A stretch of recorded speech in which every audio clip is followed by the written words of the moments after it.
அனைவருக்கும் வணக்கம். Welcome back to mylanji.com. இன்றைக்கி நம்ம வீடியோவில் சீக்கிரம் ப்ரெக்னென்ட் ஆகிறதுக்கு டாக்டர் சொல்லக்கூடிய பெஸ்ட்டு 5 அட்வைஸ் என்ன அப்படிங்கிறத பற்றி தான் பார்க்க போகிறோம். பேசிக்காக இதெல்லாம் ஃபாலோ பண்ணணும் அப்படிங்கிற மாதிரியான 5 விஷயங்கள் பற்றி தான் பார்க்க போகிறோம்.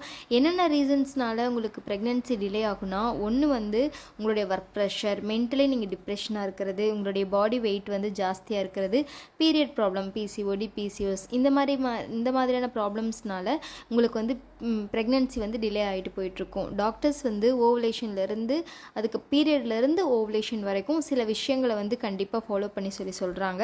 அது என்ன மாதிரியான விஷயம் அப்படின்னா, ஃபஸ்ட்டு ஒன் வந்து உங்களுக்கு ஓவலேஷன் அப்படிங்கிறது பீரியட் ஆன 12வது நாளில் இருந்து 21 நாட்களுக்குள்ள கருமுட்டை வந்து வெளியேறும்.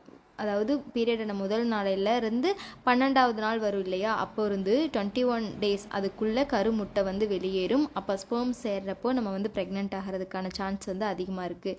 இந்த நாட்களில் தொடர்ந்து நம்ம கான்டாக்ட் வச்சுக்கும் பொழுது ப்ரெக்னென்ட் ஆகிறதுக்கான வாய்ப்பு அதிகமாக இருக்கும். எப்பெல்லாம் அப்படின்னா, நீங்கள் வந்து ஒரு நாள் விட்டு ஒரு நாளோ அல்லது டெய்லியுமோ இந்த நாட்களில் 12வது நாளிலிருந்து 21வது நாட்களுக்குள்ளே இந்த மாதிரி நாட்களில் கான்டாக்ட் வச்சுக்கிறது பெஸ்ட்டாக இருக்கும் அப்படிங்கிறாங்க.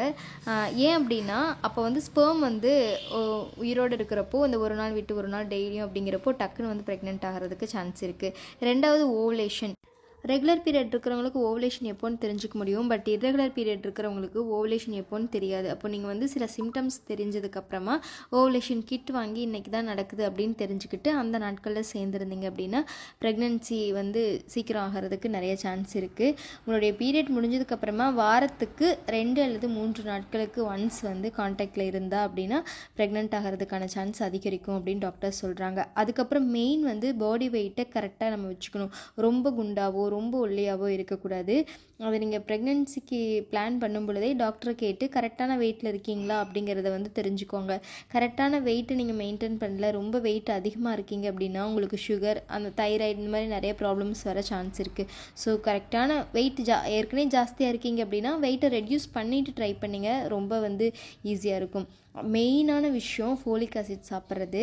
நிறைய பேர் வந்து மேரேஜ் ஆனதையுமே ஃபோலிக் ஆசிட் எடுக்க ஆரம்பிச்சிருக்காங்க. உடனே பேபி வேணும் அப்படின்னு நினைக்கிறவங்க ஃபோலிக் ஆசிட் ஃபஸ்ட்டு 3 மாதத்துக்கு எடுத்திங்கன்னாவே உங்களுடைய கருமுட்டை ஆரோக்கியமாக இருக்கும். உங்களுடைய அந்த கருத்தரித்தலுக்கான வாய்ப்பு வந்து அதிகமாக இருக்கும். ஸோ ஃபோலிக் ஆசிட் மறக்காமல் எடுத்துக்கோங்க.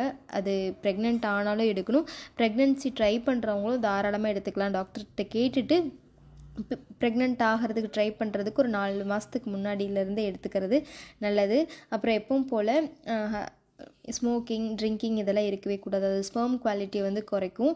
ஸோ ஸ்மோக்கிங், ட்ரிங்கிங் உங்கள் பார்ட்னர் இருந்தாங்க அப்படின்னாலும் அவங்ககிட்டையும் சொல்லி அதெல்லாம் ஸ்டாப் பண்ணிக்க சொல்கிறது ரொம்ப, அது கேர்ள்ஸாக இருந்தாலும் சரி பாய்ஸாக இருந்தாலும் சரி, நீங்கள் அந்த மாதிரி தப்பு பண்ணும் பொழுது உங்களுக்கு வந்து ஸ்பெர்ம் எக்கோட குவாலிட்டியில் ரொம்ப குறைஞ்சி ப்ரெக்னென்ட் ஆகிறதுக்கான வாய்ப்பு வந்து குறைக்கிறதுக்கு வாய்ப்பு இருக்குது. அதே மாதிரி பிசிஓடி, பிசிஓஎஸ் இந்த மாதிரியான ப்ராப்ளம் இருக்குது அப்படின்னா ஸ்டார்டிங்கிலேருந்து உங்களுடைய லைஃப் ஸ்டைலை கொஞ்சம் கொஞ்சமாக சேஞ்ச் பண்ணிக்கலாம். ஃபுட்டு வந்து எந்தளவு கண்ட்ரோலாக எந்த மாதிரி எடுத்துக்கணுமோ அந்த மாதிரி எடுத்துக்கிறது. முக்கியமாக வெளியில் சாப்பிடக்கூடிய ஜங்க் ஃபுட்டை வந்து அவாய்ட் பண்ணிக்கிறது ரொம்ப நல்லது. ஸோ அதையெல்லாம் ஃபாலோ பண்ணிக்கோங்க. இதையெல்லாம் ஃபாலோ பண்ணிக்கிட்டு ப்ரெக்னென்சிக்கு ட்ரை பண்ணும்பொழுது உங்களுக்கு சீக்கிரமாக கிடைக்கும். நம்மளுடைய ஹெல்த்தை பேசிக்காக நீட்டாக மெயின்டைன் பண்ணும் பொழுது நமக்கு உள்ளே இருக்கிற ப்ராப்ளம் அப்புறம் பார்த்துக்கலாம். ஃபஸ்ட்டு வந்து நம்ம ஹெல்த்தை பேசிக்காக மெயின்டைன் பண்ணிக்கணும், அவ்வளோதான். அதுக்கப்புறம் உள்ள தைராய்டு கட்டி அந்த மாதிரி ப்ராப்ளம்ஸ் வர்றப்போ அது டாக்டர்ஸ் பார்த்துக்குவாங்க. இது நம்மளாக செய்யக்கூடிய விஷயம். லைஃப் ஸ்டைலில் சேஞ்ச் பண்ணுறது, வெயிட்டு குறைக்கிறது, வெயிட்டு கூட்டுறது, இது எல்லாமே வந்து நம்மளாக செய்யக்கூடிய விஷயம். ஸோ அதை மட்டும் நம்ம ஃபாலோ பண்ணிக்கலாம். நம்ம சேனல் நிறைய ப்ரெக்னென்சி பற்றி போட்டுட்ருக்கோம். சேனலை சப்ஸ்கிரைப் பண்ணி பெல் பட்டனை ப்ரெஸ் பண்ணிக்கிட்டிங்கன்னா நோட்டிஃபிகேஷன்ஸ் வரும். சப்போர்ட் பண்ணுங்கள். தேங்க்யூ.